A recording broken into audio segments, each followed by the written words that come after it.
నమస్కారం, మీ విజయ్ కుమార్ గంట. భారతదేశంలో జన్యుపరంగా సంక్రమించేటటువంటి వ్యాధుల సంఖ్య ఎక్కువైపోతుంది. ముఖ్యంగా ఈ జన్యుపరమైనటువంటి సమస్యలతో బాధపడుతున్నటువంటి వాళ్ళలో అత్యధిక మంది చిన్నారులు ఉంటున్నారు. నిజానికి తలసేమియా, సికిల్ ఎనిమియా, అలాగే హీమోథెరపీ వంటి జన్యుపరమైనటువంటి వ్యాధులు వచ్చినప్పుడు వాటిని నియంత్రించటమే తప్ప నివారించే పరిస్థితులు లేవు. కానీ ముందు దశలోనే వీటిని గమనించినట్టయితే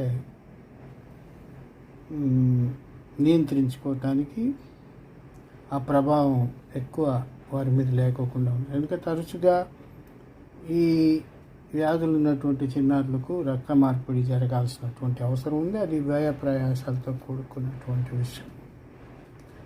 అయినప్పటికీ అనేక మంది ప్రాణాలను కాపాడే ప్రయత్నం మొత్తం నేను ఇందాక చెప్పినటువంటి వ్యాధులన్నీ కలిపి దాదాపుగా రాష్ట్రంలో ఒక 10-12 వేల మంది ఇబ్బంది పడుతున్నారు. వీరిని రక్షించడం కోసం ప్రత్యేకమైనటువంటి ప్రయత్నాలు ప్రభుత్వం కూడా తీసుకుంటుంది. సీఎం చెప్పారు, చంద్రబాబు.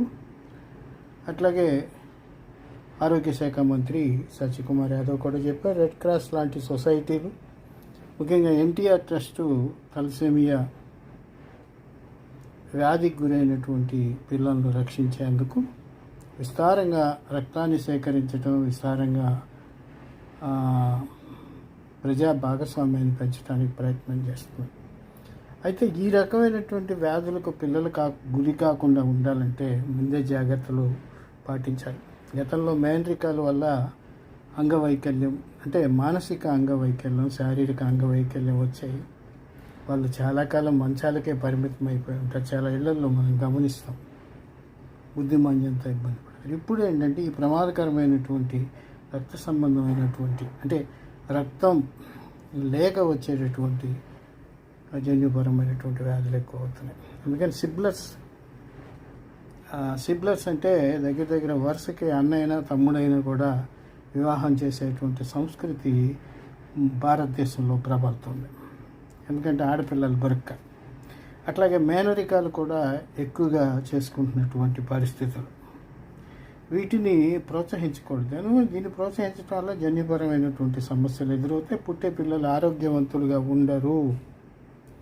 ఈ పరిస్థితులు లేకుండా ఉండటానికి కొంతమంది సరోగసి లాంటి ప్రయత్నాలు చేసినప్పటికీ జన్యుపరమైనటువంటి సమస్యల వల్ల ఇటువంటి పిల్లలు పుట్టే